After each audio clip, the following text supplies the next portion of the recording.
All right, it is April, someday in April. I don't know what day it is. April 24th, Friday, April 24th. It is 9:43 in the morning. We are here with the fifth hour Mr. Books cohort, Stony Creek High School AP Gov class. We are ready to rock and roll today. Where we last left off, I was fast and furiously going over the 7 different hats that the President of the United States is required to wear, the evolving hats that deal with the powers of the president, the informal and formal powers. When we last left off, we were talking through the unprecedented move by the first president of the United States, George Washington, to step away from the office of the presidency after just 2 terms, thus creating an informal power of presidents stepping away after 2 terms. That became a formal power after the passage of the 22nd Amendment after Franklin Delano Roosevelt was elected to 4 terms in office, and Congress felt like that needed to there needed to be a limit put in place and get back to what Mr. President George Washington did in terms of having 2 terms in office, as opposed to the office of the presidency feeling sort of like a monarchy. All right. Last week, we also talked a little bit through some of the historical presidents that have taken on more power than the predecessors before them. A couple things here about Mr. Andrew Jackson that I didn't mention last time. I mentioned that Jackson used more vetoes than any president before. Based on the power of his veto pen, a lot of people refer to him as King Andrew, as you see here in the political cartoon in the bottom right-hand corner of your screen. King Andrew showing more power than any other president had before when it comes to the legislative power that the president has. And some of those legislative powers that the president has, the power of the veto pen, the power of signing bills into law and including signing statements in with those when the president signs bills into laws, as well as the huge legislative powers known as executive orders that we talked about last week that we're going to get into a little bit more this week. Executive orders carry the weight of a law, but you do not have to wait for Congress, the slow and deliberate process of Congress, in order to see that legislation get created. It's the way that the president can circumnavigate the job of Congress to pass bills by enforcing executive orders. All right, ladies and gentlemen, Andrew Jackson was the common man's president. He was popular with farmers, with more blue collar workers, as we would refer to them today. But some things I want to tell you guys about Andrew Jackson. Listen. Andrew Jackson was the voice of the uneducated, the illiterate, not the politically sophisticated people. And remember, our founding fathers, most of them, and especially the ones that had the strongest voice in the Constitutional Convention and in the Federalist Papers that were published after the Constitutional Convention, these people that were uneducated, illiterate, not super politically sophisticated, we called them the average everyday Americans, the average citizens. And Thomas Jefferson was the voice of those people. Andrew Jackson later became the voice of those people. But remember, Hamilton was not the voice of those people. And in fact, Hamilton in the Federalist Papers talked a lot about how we need to have some checks in place to check on the tyranny of the majority when it comes to the majority being the uneducated, the average American citizen. All right, so Andrew Jackson's kind of goes against the power elite theory that Hamilton was a big fan of. Power elite theory talks about how some of our founding fathers did not trust the uneducated majority of Americans. All right. We went on and talked about Abraham Lincoln a little bit last week, and our theme today, you guys, is going to be how crisis expands executive power, which results in less legislative power, and a reduction in or elimination of civil liberties of the American people. All right, and Lincoln does this during one of the greatest times of crisis in American history, known as the Civil War. Lincoln suspends habeas corpus. All right, that means that no longer does the people in power, police, military, the president, etc. No longer do these people have to present the reason why. Remember, habeas corpus means to present the body. Corpus sounds like corpse. Present the body. All right. Lincoln says we're going to suspend habeas corpus. We don't have to tell you why we are arresting you. We don't have to tell you why we're taking your land. We don't have to tell you why we're taking your personal liberties. We're just going to do it. We're going to suspend habeas corpus here. He seizes property. He restricts freedoms of the press by through the opposition newspapers that are printing things that Lincoln did not want to see printed. And the big takeaway here, you guys, is that Lincoln kind of kicks off the idea that we're still seeing literally this minute right now, that crisis expands the executive power, it reduces legislative power, and it eliminates or reduces civil liberties. All right?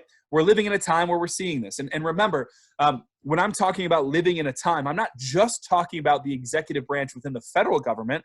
I'm also talking about the executive branch within the state governments. All right? And no matter what your political leanings are, your family's political leanings about Trump's handling of the crisis right now, or of Governor Whitmer's handling of the crisis right now, but we are seeing that both those offices of the executive branch, federally and at the state level, have taken significant steps to increase their power, which has taken away some of the legislative powers and taken away some of the civil liberties, including the ability to, leave your home, go to the stores, go to the movies, go to baseball games, go to school, things along those lines. All right. So that's what we're referring to here. But this isn't new territory. So if anyone in your life is complaining about this, anyone in your life is protesting this, they have every right to do so. All right. But just know that this isn't new territory, that we've seen this all the way back to Lincoln during the Civil War. All right. Check it out. Teddy Roosevelt, Woodrow Wilson, some notes here about how the presidency has expanded power on the world stage. Roosevelt's famous quote, "Speak softly and carry a big stick." During his presidency, that kind of kicked off the United States being sort of the world police, and other countries leaning on us when they have problems on a global stage. Woodrow Wilson continued that with his policies during World War I and making sure that the United States was seen as a world leader during his time. Again, World War II with FDR, but then also, you guys, FDR, from an economic standpoint, pushing an agenda that included a ton of new legislation known as New Deal programs, minimum wage laws, Social Security, public works, things like that. FDR greatly expanded the office of the presidency from an informal standpoint, you guys. He tried to pack the courts with more than just 9 Supreme Court justices, but that was shut down by Congress. But he attempted to do that so that he could, long after he left office, he could still feel like his legacy was being left behind through the justices that he was appointing to the courts. And ladies and gentlemen, the informal powers of the presidency expanded so much from 1933 to 1945 during FDR's 3.25 terms in office, 4 elections that he won, that Congress felt it was necessary to pass a 22nd Amendment to try to limit the office of the presidency to 2 terms. All right. One of the major controversial acts during FDR's presidency in terms of informal powers was an executive order that is one of the greatest examples of the weight of power that an executive order can carry, and that is Executive Order 9066, which interned or put in internment camps or prison camps Japanese American citizens. If you didn't get a chance to watch this video, you guys, from a band called Fort Minor, some of you guys might know Fort Minor. They sing that song, remember the name, or Remember My Name, that was kind of popular when you guys were maybe in elementary school or middle school. But Fort Minor had a number of other songs too, including one called Kenji, which I included on these slides. And this video takes you through the impact that Japanese Americans were feeling from a social, physical, financial, and emotional standpoints, the toll that this executive order took. All right. Now, remember, executive orders aren't just like all powerful, meaning that there's going to be limits on these executive orders. And one of those limits is that the Supreme Court can check the constitutionality of these executive orders. And the Supreme Court did check the constitutionality of 9066, the FDR executive order. And the Supreme Court in 1944, in a case known as Korematsu versus the United States, the Supreme Court did rule that this was constitutional. Why? Because there was a time of crisis. And during wartime or times of crisis, the government has compelling interest in the safety of all to deny the rights of some. I know I talked about this last week, but it's so important. And it's going to be really important, hopefully, for the AP test as well. Okay. So that's kind of a rundown of what we talked about last week. Any questions on that?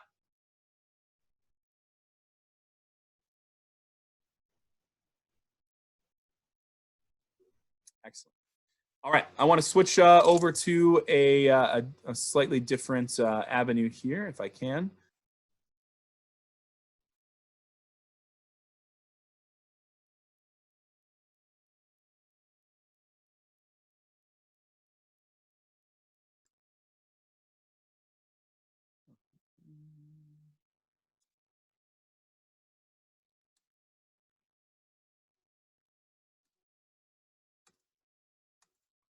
All right. So, ladies and gentlemen, when there are controversial executive orders, controversial laws passed by our federal government, constitutional statements made by the president, whatever it might be, a lot of times we'll see future presidents have to apologize for the actions of former presidents. And sometimes more than just apologies, there needs to be economic reparations made. All right. And reparations paid by the United States, this is presidents in the future admitting to mistakes made by presidents in the past and compensating people. And sometimes it is long after those people have passed away.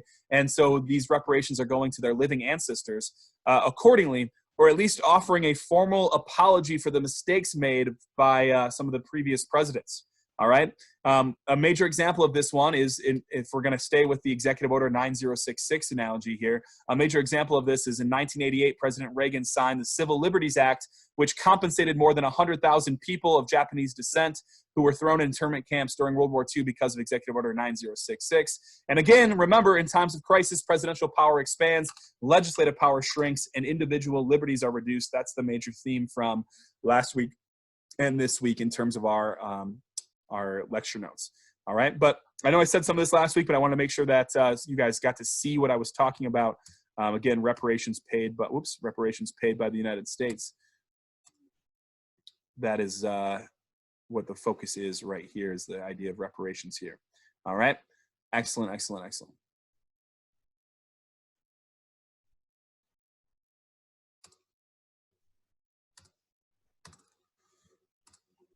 All right, moving forward, you guys. So we talked about the 22nd Amendment in terms of trying to deal with formal and informal powers, and how the 22nd Amendment made the informal power of the president only serving for 2 terms that George Washington started, and turned that into a formal power with the passage of that amendment. Here's something else that kind of tightened up and changed the formal and informal powers of the presidency. So the 20th Amendment, you guys, moved inauguration from March 4th to January 20th, thus shrinking the lame duck period for the previous president when they are on their way out. The lame duck period, you guys, is now from November of the election, so the election date in November, all the way until January 20th. And the 20th Amendment, the goal here, you guys, was to try to reduce some of the things that the president might try to attempt to do during a lame duck session. So what does a president try to do more of during a lame duck session? Well, they try to have their influence and their stamp on the history of their history of the United States. They try to increase the power of the stamp that they're going to leave behind, the mark that they're going to leave behind. All right. So during lame duck sessions, you guys, we see more presidential pardons. All right. Now, a presidential pardon, circle, underline, highlight, P-A-R-D-O-N. A presidential pardon is a major informal power of the president. And a pardon is where the president forgives or reduces a sentence, a judicial sentence handed out by prosecutors or through the judicial process of our local and state and federal judicial processes, court systems. Ladies and gentlemen, a pardon is releasing prisoners, reducing the sentences of prisoners, and the president has the power to pardon these people. Now, it has to be a federal crime that they commit for the most part, and presidential pardons. Barack Obama is the president that has pardoned more people than any other president in the history of the United States. But the most famous pardon is probably President Ford pardoning President Nixon following Nixon's resignation based on the crimes that he allegedly committed and was found guilty of committing during the Watergate scandal. Okay. Another thing, you guys, that happens during lame duck sessions is we see more veto overrides in Congress. All right, during lame duck sessions, because you often see the veto pen working furiously again, so the president can flex his muscles and eventually her muscles one last time before they leave office. So we'll see Congress do a lot more overrides of the president's veto pen during lame duck sessions. Okay. The 25th Amendment is another amendment that was passed in regards to formal and informal powers of the presidency. Ladies and gentlemen, the 25th Amendment talks about the succession of who takes over after the president is unfit or unable to serve. And the vice president assumes presidential duties if the president is incapacitated or disabled. That also means that the president can hand over temporary decision-making authority to the vice president through the lens of the 25th Amendment. This has happened 3 times. All were for medical reasons. All right, again, temporary decision-making authority being passed to the vice president through the lens of our 25th Amendment. All right, I want to talk a little bit about the honeymoon period at this point in regards to some of the amendments that I've just talked about, and here we go. So remember, you guys, during the early days of the presidency, we saw the first 100 days be times when the American public are feeling really good about what the president is doing. There's high rates of legislative success, meaning that the president's agenda and policy agenda, things that the president campaigned on, and it's most of the time, you guys, during the honeymoon period, during the first 100 days, most of the time it's 1 or 2 policy initiatives that the president campaigns strongly on that he and eventually she wants to see Congress get passed. And a lot of times Congress will be like, okay, honeymoon period. The approval rating is high with the American public, so we're going to try and get legislation passed that the president is supporting. For President Trump, that those 1 or 2 things would have been the building of the wall, something that he heavily, heavily campaigned on during his campaign about building a stronger border between our southern borders, as well as the overhauling of Obamacare, something that he felt very strongly about during the first 100 days of his presidency. Didn't have much tremendous success in overhauling Obamacare based on the fact that the House of Representatives, the Senate, and the presidency weren't all together in terms of being the same majority Republican during the first 100 days, okay? Also, during the first 100 days, you're gonna see the president name new cabinet secretaries and name agency directors during these first 100 days.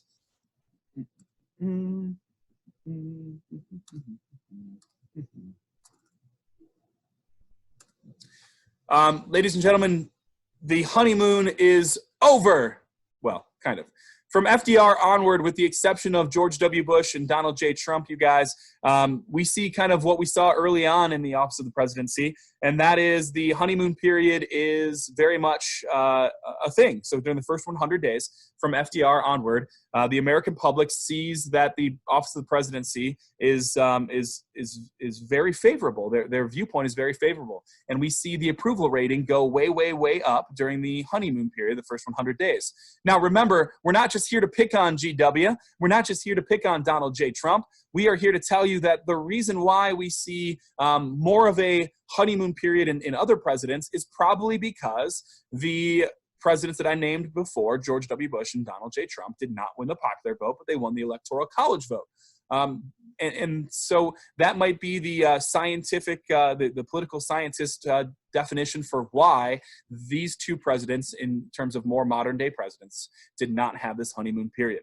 All right, but let's talk about the honeymoon period in general. So the honeymoon period ends after the first 100 days. Then the second and third year during the office of the presidency, the second and third year, follow my underlining here. During the second and third year, we see the president's first, during the president's first term, we see a dip in ratings. Why? Because this is when the American public starts to believe that the president was over-promising and under-delivering on the campaign trail. All right, so we see a dip in the overall presidential ratings. And then the 4th year, that's when election day for the second term is coming up, and the approval ratings tend to go up again. Why? Because the sitting president is campaigning and making promises to try to get elected during his and eventually her second term. So once again, we see over-promising. And then if he and eventually she is elected to a second term, well, unfortunately for the president, you don't get the honeymoon period as much in the second term. Why? Because you see a fast downward slide in approval ratings most of the time, ladies and gentlemen, because of this over-promising, under-delivering, and then the over-promising and under-delivering, that goes right into the lame duck session of that second term-limited president, all right? So that is something that I definitely wanted to highlight to you to talk about how honeymoon periods tend to come to an end. All right. Ladies and gentlemen, we are going to now shift our focus to something that is very, very important. The first thing that I want to do before we shift our focus is just bring up a couple things that are going to help you be successful on May 11th. So that's kind of the first part of our lecture today. This is kind of halftime right here. And the second part of our lecture is going to come up in just one second. As a part of halftime here, you guys, the next two slides I would highly recommend printing out from your slideshows to use as a resource sitting out next to you on May 11th. This is the expressed presidential powers. So these are the presidential powers that are laid out, written down in the Constitution, expressed or enumerated. Okay. This would be really good to have printed out, and so would this, because this has the formal and informal powers of the presidency. It has the enumerated or written down powers from the Constitution, as well as the implied or inherent powers that the president has. Over here, you see the informal powers, the power of persuasion, both with private use and public use. This is a great slide. So is this. Print these two out, you guys. Use them on the AP test. Have them printed out. And if you don't have access to a printer, then make sure that you record these or what's included on these two slides in your spiral notebook. Okay. These next couple of slides from these PowerPoints, you guys, or from these Google Slides, are videos to try to reinforce everything that I talked about last week and everything that I talked about this week so far. I like this slide a lot. This shows, I talked about an informal power last week known as executive agreements. This slide shows the presidents that have used more executive agreements than anyone else. You see that the leader in the clubhouse was Ronald Reagan, who had used more executive agreements than any other president. And remember, executive agreements carry the weight of a treaty, but remember, treaties need the ratification of the Senate. Treaties need Senate approval. Executive agreements do not need Senate approval, and they circumnavigate the Senate when it comes to increasing informal powers of the presidency.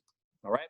Again, some videos to talk about something we talked about last week in terms of veto power, executive orders to help you reinforce the stuff we talked about last week, executive agreements, signing statements, and these are all things that we talked about last week. So utilize this. Go back. Review before you move forward, you guys. If there's anything from last week that needed some clarification, please go back and take a look at these resources. That's why we put them there, so that you can make sure that you feel really solid on things before we move forward to the bureaucracy, the judicial branch, and the rundown on civil rights and civil liberties, which is Unit 3. Okay? Cool. The remainder of my lecture is going to focus on this, checks on the presidency. Carrie LaManna does a quick 5-minute video on this, so check that out when we finish up our lecture today to reinforce everything that I am talking about. All right. In order to do this, let's turn over to my handy-dandy whiteboard.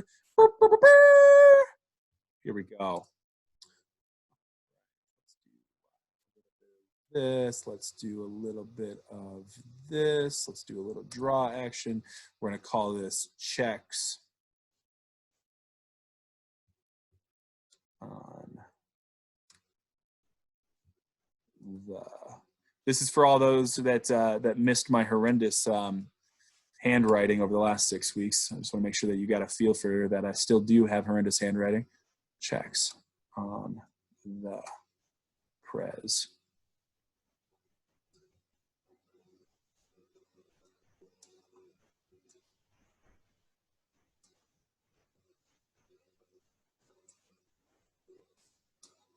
All right, so here's some information on the checks on the presidential powers, on the powers of the president. All right, I just got the message that said my internet connection is not great. So if I start to pause or something happens here, I apologize, but we're gonna keep on rocking and rolling straight through any technological issues. Hopefully you guys aren't seeing that on your end. Checks on the powers of the president. All right, here we go. So ladies and gentlemen, tensions can be made based on the relationship between the president and the relationship that the president has with the executive branch has with Senate. So what I mean by that is if the president is of one party and the Senate is of a different majority party or the House is of a different majority party, a lot of times we're going to see tensions based on the checks that are built into the powers of the presidency through the Constitution. And let's talk about some of these. Despite the tremendous power growth that the office of the presidency has seen since the founding, the president still has some major checks on his and eventually her power. All right. There are checks on the power of the commander-in-chief hat that the president wears that I talked about last week. And some of those checks, you guys, the president can't even declare war. Congress has to do that. All right. But the president, can still send troops overseas. And so we haven't seen we haven't seen Congress formally declare war since World War II. And yet we've been involved in a number of military conflicts since then, including the Vietnam War, including the War on Terror, including the Korean War. And ladies and gentlemen, that means that the president has seen his role as commander-in-chief grow significantly. All right. So what are some checks on that power? Well, we've seen the legislative branch pass policies to try to limit the commander-in-chief powers, policies like the War Powers Act. And we've studied that a lot over the course of the last couple of weeks, so I'm not going to spend tons of time on that. But there are checks over the commander-in-chief hat that we talked about last week. Remember, Congress also has the power of the purse. Oh my gosh, we haven't talked about that in so long. Circle, underline, highlight, please. Congress has the power of the purse. And listen, the power of the purse isn't often used by Congress as a check on the executive branch. You know what is used? The threat. Again, the threat of the fact that the Congress has the power of the purse. So Congress does this all the time. Mr. President, you want to do this? Congress is not in favor of this action by the president. They're going to threaten to defund those actions that the president wants to take because the Congress has apportionment and reapportionment power, and that is the power of the purse. So Congress can threaten to stop funding wars. Congress can threaten to stop funding executive orders, things that the president wants to do. Congress has the threat of the power of the purse, and that threat is pretty great. All right. And then the other major checks, you guys, that I want you to know leading up to May 11th and beyond is that obviously the advise and consent power of the Senate is some of the major checks on the power of the presidency. Through the advise and consent power of the Senate, this requires the Senate to confirm all the heads of the 15 major executive departments. We call these the president's cabinet. All right, the 15 heads of the major executive departments is called the president's cabinet. Ladies and gentlemen, the cabinet, once they are approved by the Senate, then the president has full reign and full power over these cabinet level positions. The president can fire them at will without any advise and consent power of the Senate. There's also advise and consent power over the ambassadors, but that is really less controversial and there's less tension based on that check because the ambassadors play a much smaller role on the day-to-day offices and the day-to-day processes in the executive branch. And if you have fallen asleep or if you have tuned me out, ladies and gentlemen, wake on up because here's the biggest note so far. All right. The most contentious or the most tension in terms of checks on the powers of the presidency when it comes to advise and consent powers of the Senate comes in the ability for the president to nominate federal judges and justices to open positions within our judicial system. All right. So the president has the power to appoint federal judges to all open federal justice departments. All right. So not just in the Supreme Court, but in all federal courts, anytime in the appellate process, when it comes to the federal courts, anytime there's an opening in the federal courts, the president gets to appoint the openings, gets to appoint judges and justices to those openings, and the Senate has to confirm those appointments. All right. Now, there's a lot of tension when it comes to this. Why? Because there's so much power here. Ladies and gentlemen, your notes say this. Why is there more contention or tension here than anywhere else? Because federal judges and justices serve for life. They are life terms. All right. They serve for life. They're not term limited. They are life terms, meaning you can serve once you're appointed by the once you're appointed by the president and confirmed by the Senate, you can serve for as long as you want. All right. You can retire when you want, or you can die in your seat. All right. But you can serve for life. So that is a tremendous amount of judicial power there. All right. So the Senate is extremely picky when it comes to these openings, especially when it comes to Supreme Court vacancies. And since there's only 9 Supreme Court justices, by the way, that is not in the Constitution. The fact that there's 9 Supreme Court justices is nowhere written down in the Constitution, which is why FDR tried to pack the courts with more than 9 justices so that he could feel his impact on the judicial system for years and years and years to come, maybe generations to come. We could still be feeling that if FDR was able to pack the courts, which he wasn't. All right. So when there's openings in the Supreme Court, ladies and gentlemen, and President Trump has appointed 2 Supreme Court justices to the Supreme Court, which is a huge power of the presidency, and so that President Trump will be seeing his legacy on the judicial system for long after he is out of office, either here in January of 2021 or after serving a second term in office. But Trump has appointed Brett Kavanaugh. That was a long process. The Senate did a huge vetting system on Kavanaugh. A lot of contention within the Senate based on some of the things that got brought up. The way in which the Senate goes about this confirmation process, you guys, is just like in an impeachment process. The Senate holds a trial and puts these appointees on trial, just like the Senate puts the president on trial during an impeachment process. All right. So the Senate does a trial, ladies and gentlemen. They vet the appointee, and sometimes these are long processes. All right. And you know, there's some crazy stories in terms of Senate powers here, ladies and gentlemen. I do want to talk about one of these crazy stories.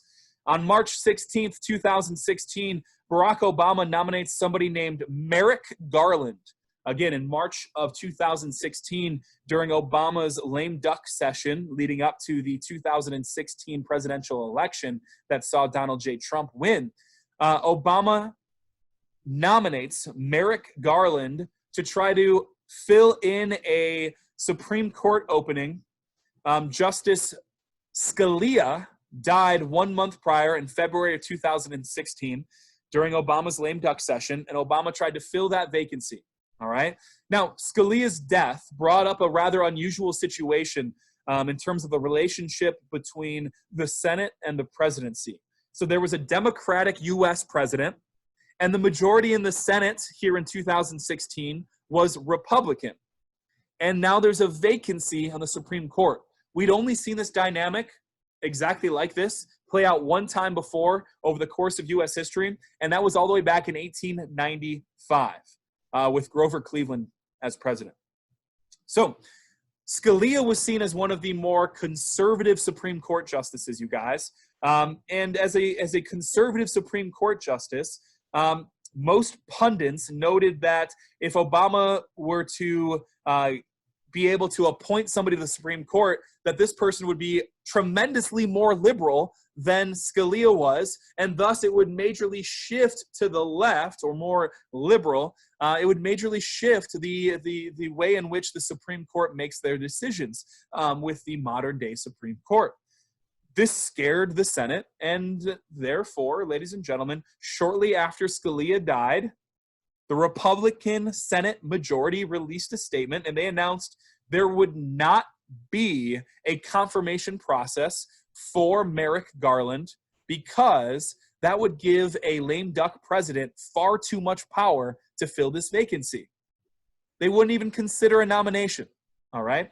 So the nomination of Merrick Garland sat on the list of agenda items for the 114th Congress, and it sat there for 293 total days until January 3rd, 2017, when the 115th Congress, when a new Congress began and whatever was on the agenda from the previous Congress got eliminated. 293 days, Merrick Garland sat there trying to to fill the vacancy for Justice Scalia. All right, so no matter what side of the aisle you fall on here, ladies and gentlemen, you see a major process of checks on presidential power play out live here. A Democrat who was a lame duck president had a Supreme Court justice die in February, and so he used his formal powers of the presidency to fill these vacancies. He used his formal powers to fill this vacancy. And the Senate has a check on that power, and that is to vet, all right, or to use advise and consent power. And the Senate let that sit for over 290 days until the new Congress took over. It took no time at all for President Trump to fill that vacancy, ladies and gentlemen, and for the Republican Senate to obviously confirm the new appointment by President Trump. And that appointment was Neil Gorsuch, who filled that seat. And after that seat had been vacant for more than a year. All right. Now, I do want to bring up one major thing about this. This probably caused Alexander Hamilton to roll over in his grave. All right.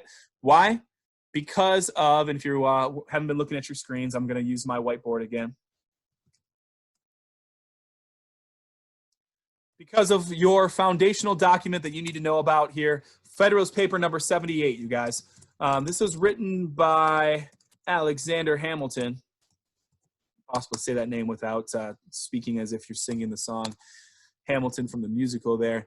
Written by Alexander Hamilton, ladies and gentlemen. Again, Hamilton would have been, I said, rolling over in his grave based on the story that I just told you. Because Federalist Paper number 78 calls for Hamilton to demand and want the judicial branch to be free of partisanship. All right. He referred to the judicial branch as being an independent judiciary. All right. Independent of partisanship, factions, etc. Independent of bias, independent of the other two branches of government. All right. So again, in Federalist Paper number 78, Hamilton says that he wants the judicial branch to be free of partisanship. He calls it an independent judiciary, independent of partisanship and factions, independent of bias, independent of the other two branches of government. He did not want partisanship creeping in to the judicial branch. He also said in Federalist Paper number 78 that judges / justices on the Supreme Court should be well compensated. They should be paid well so that there's no bribery from outside groups, so that their decisions cannot be bought and paid for.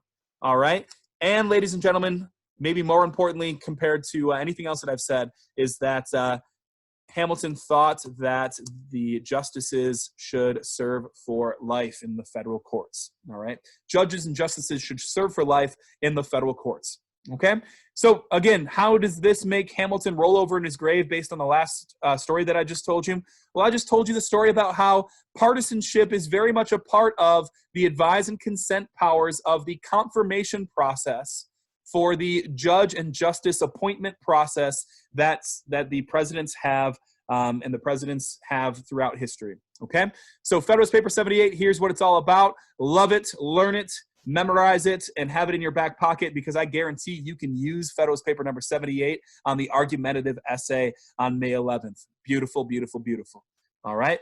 Any questions? I can pause my recording if you have any questions on Federalist Paper 78 or how it's related to my story about Merrick Garland or the advise and consent powers of the Senate as a check on the powers of the presidency. Any questions?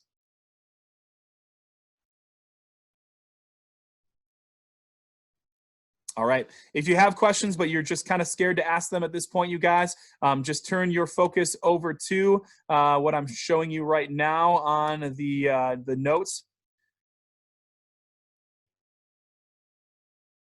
All these videos, this quick TED Talk, 4 minutes. How does the U.S. Supreme Court justices get appointed? That should clarify any questions that you might have. Any questions you have about the cabinet, a minute and 47 long TED Talk, Khan Academy video, that should clear that up. If you want a little bit longer perspective on my man here, one of my colleagues from AP Gov, 12-minute long from Mr. Beat explaining the cabinet, 13-minute video from Kelsey Fikowski, and a 6-minute video to get into the cabinet from Casey Lamanna, somebody that I've been telling you guys about. So again, these videos are just already on YouTube. They're videos that some of our your AP Gov colleagues have used to review in previous years. But again, if you just like hearing it from me or from Mr. Glazier, that works too. You don't have to review these videos. They are just there for you. All right. But this slide right here, this talks about a different group of people. The White House staff. ladies and gentlemen, the cabinet positions, the check on the power of the president when it comes to filling cabinet level positions is that the Senate does have to confirm the heads of the 15 cabinet level positions. And again, remember, the heads of the cabinet are a part of the bureaucracy, all right? But the heads of the cabinet are very much a part of the executive branch, all right? And the heads of the 15 cabinet level positions serve on the president's cabinet. The very first cabinet was only 4 people. George Washington's cabinet, your notes say this, only had 4 people, all right? The Attorney General, the Secretary of Treasury, the Secretary of State, and the Secretary of War. Again, the Attorney General, Secretary of State, Thomas Jefferson, Secretary of Treasury, Alexander Hamilton, Secretary of War, Knox. Those are the 4 initial presidential cabinet positions. And as we know, things change over the course of history. And one of those things within the executive branch that has changed is that the cabinet has grown. And since post-September 11th, ladies and gentlemen, we went from 14 to 15 cabinet level positions. The most recent cabinet level position is this, and your notes say this: the Department of Homeland Security, and the leader of the Homeland Security, the leader of Homeland Security, that is the 15th part of the president's cabinet. Okay? Any questions on that? If you have any, ask them in the chat. Okay? But there's a group of people that is closer to the president than even the cabinet. And these people do not have any checks when it comes to advise and consent power by the Senate. There's no checks on the appointment to the White House staff, all right? So check it out. The White House staff, ladies and gentlemen, is led by the Chief of Staff, all right? The Chief of Staff. You see some pictures here of some of the more recent White House staffs working together. The Chief of Staff is on the top, all right? And ladies and gentlemen, we're going to look at this right here. You see the president is, if this is a pyramid of power, which the White House staff, your notes say this, the White House staff generally has a pyramid structure when it comes to their power. They have a pyramid structure when it comes to their power. The president is on top of that pyramid, and just beneath the president is the Chief of Staff. The Chief of Staff is the head of the White House staff. The White House staff are the closest advisors to the president. They're the counsel to the president. They're the senior advisors to the president. All right?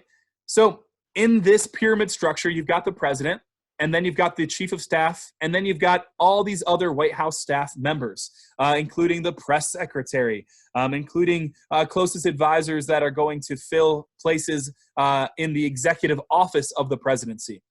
From this box right down here that I'm highlighting, you guys, the executive office of the presidency, for May 11th, the one thing I want you to know is that the Office of Management and Budget, also known as the OMB. You done with OMB? Yeah, you know me. The Office of Management and Budget is the one part of the executive office of the president, which falls underneath this pyramid structure, this power hierarchy known as the pyramid structure. The OMB helps the president to set the fiscal budget. Yes, Congress has the power of the purse, but the president does get to help with setting the fiscal budget, and the Office of Management and Budget, or the OMB, helps the president in doing that. Okay? So, ladies and gentlemen, we've got the president, we've got his White House staff. Beneath the White House staff, we've got the executive office of the presidency, and also going along with the executive office of the presidency, you've got the cabinet. So, Mr. Book, are you saying that there's more power with the White House staff than there is with the cabinet? In a lot of ways, yes. Why? Because the president will turn to his chief of staff and turn to his closest advisors on the White House staff before he ever goes and has a cabinet level meeting to try to lay out what the president is going to say and what the president is going to do. Okay? So the White House staff has tremendous power, and guess what? There's no checks on that power because there's no, the Senate does not have advise and consent power over those positions. All right? And these pictures are just super impactful, you guys. You see a huge part of the White House staff cabinet level positions. They get to sit in with the president when it comes to making some of the most important decisions that the president makes. All right.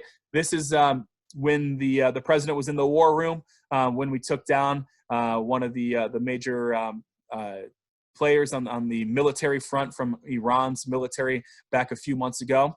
You see here President Obama with his war room when it came to taking down one of the top terror leaders in the entire world during Obama's presidency, and George W. Bush in the war room after September 11th. Right?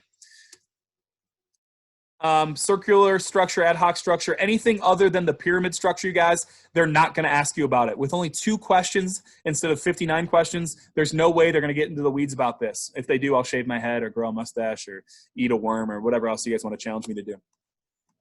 All right, cool. Now, ladies and gentlemen, the rest of the slides, for the most part, the rest of the slides are all videos and slides to help confirm the things I've already talked about, to help reinforce them, to help you review. All right. Here's stuff about the bully pulpit. Here's your man, Richard Neustadt. Look at that handsome guy. Richard Neustadt talked about how the power of persuasion is the #1 power of the presidency. We talked about him last week. What we've never talked about is, what does he mean? What is the power of persuasion and why is it so important? That's the power to persuade Congress to pass the president's laws, the power of the president to persuade the bureaucracy to follow his changes and reforms, the power of the president to persuade the American people to support his policies, and the power of the president to persuade other countries to agree with U.S. policies. All right? Here's a quick Khan Academy video about the bully pulpit, and then there's a bunch of review slides, you guys, to help you out. All right?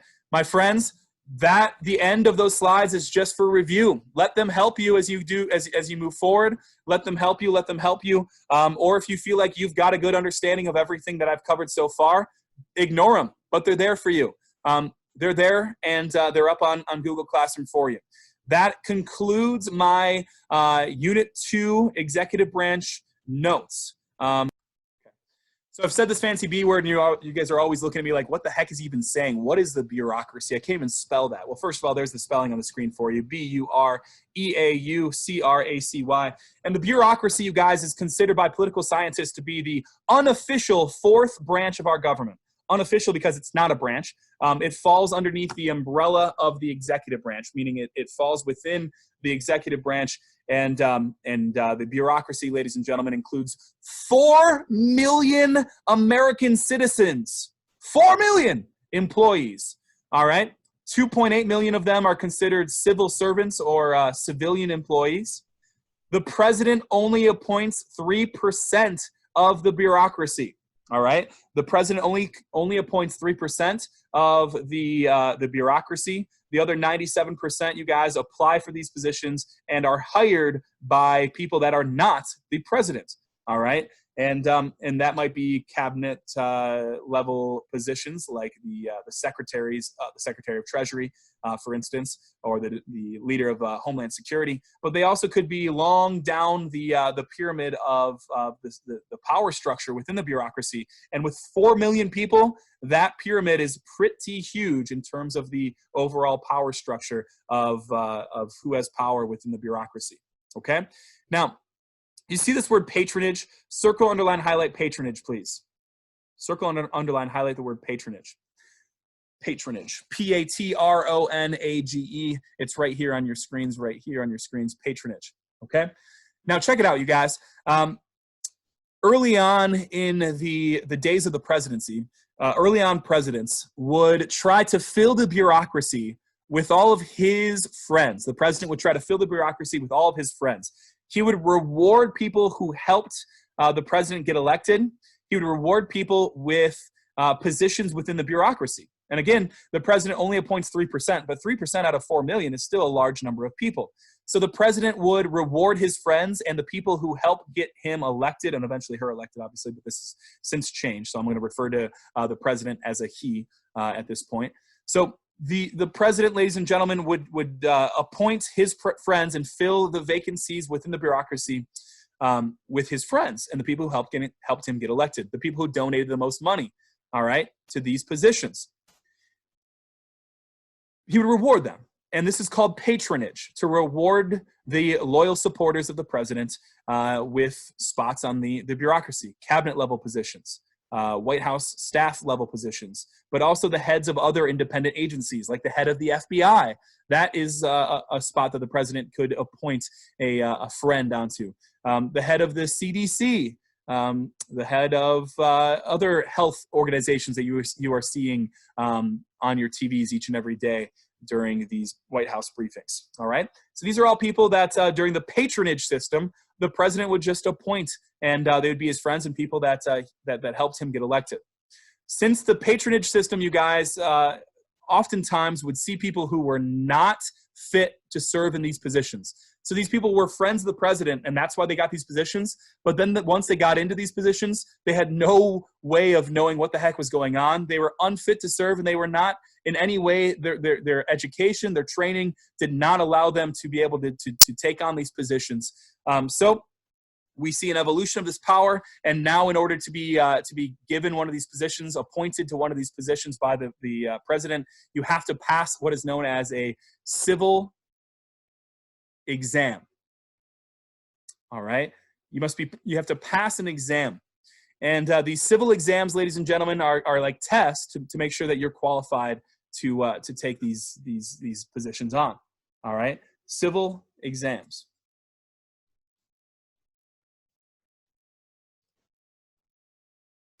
All right, so that's to try to get outside of the patronage system. Sorry, civil service exams, you guys. I knew I was missing a word there. Civil service exams. All right, you must pass a civil service exam in order to find that you are able to take on these positions. All right, a huge part of the bureaucracy, obviously, are the 15 cabinet level departments, but there are also 200 plus independent agencies with 2,000 plus divisions and branches. The biggest of these independent agencies are the Department of Defense, the U.S. Postal Service, still working hard during this pandemic, the Veterans Administration, to make sure that our veterans of our armed services are getting some payments and getting taken care of after they serve our country. All right. The job of the bureaucracy. There's 3 functions of them that I want you to know, and 3 only. 3 functions: implementation, to carry out the laws of Congress, and to carry out the executive orders of the presidency. Again, the bureaucracy, the job is to implement laws or carry out laws of Congress and executive orders of the presidency. There's administrative work, routine administrative work, provides services like the Social Security Administration, which is a part of the bureaucracy, to send out the Social Security checks to all those who are supposed to benefit from Social Security checks, part of mandatory spending. And then the third role of the bureaucracy or function of the bureaucracy is regulation, to issue rules and regulations that impact the public, such as the EPA, the Environmental Protection Agency, saying just how much pollution there can be in the air. What type of smoke can factories pump out into the air? And the EPA sets clean air standards every single year in order to try and tell factories what they can and can't do, to tell automotive industries what they can and can't do in terms of building new cars. The Environmental Protection Agency is a huge part of the regulations. Another huge regulatory agency within the bureaucracy is one that I've mentioned to you guys before. The FCC won't let me be, or let me be me, so let me see. They try to shut me down on MTV, but it feels so empty without me.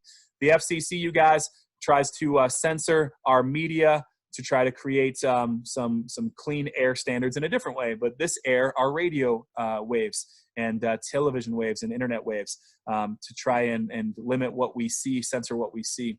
That's a regulation part of the federal bureaucracy. All right. The structure of the federal bureaucracy looks like this. There's cabinet departments, there's independent agencies, there's regulatory commissions, and then there's government corporations. You don't need to write anything down here. I've already told you all of this. All right. But ladies and gentlemen, the cabinet, 15 cabinet positions, just to reinforce what we've already covered, that's a part of the bureaucracy. The heads of those 15 are a part of the president's cabinet, and there is advise and consent power over that by the Senate. The Senate has to confirm those appointments. And then there's independent executive agencies. They are established by Congress. The heads of those executive agencies are appointed by the president. The CIA, NASA, the FBI, the Social Security Administration, all these agencies that you guys have heard about on a regular basis, guess what? Here's where they come in. Here's where their power comes from. They're an independent executive agency within the federal bureaucracy. All right. Then there's the regulatory commissions that I was just talking about that help to regulate all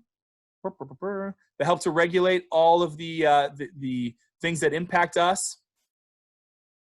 And then there's the government corporations like the Postal Service, the Tennessee Valley Authority, one of the more famous FDR government corporations that were created to try to create jobs during the Great Depression.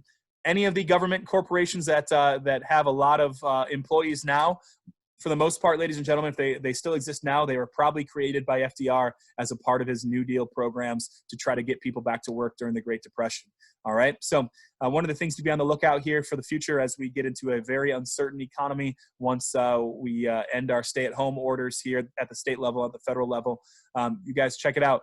It's going to be government corporations, independent regulatory commissions, independent executive agencies, and the cabinet level departments working with Congress, working with the president. It's going to be a huge task of the bureaucracy to try to figure out how to stabilize our economy, to try to figure out how to stabilize our health, our physical, mental, emotional health, how to work with stimulus agencies to try to get us money to get us back on our feet after this pandemic starts to allow us to get some sense of normalcy. All right. Ladies and gentlemen, who are the bureaucrats?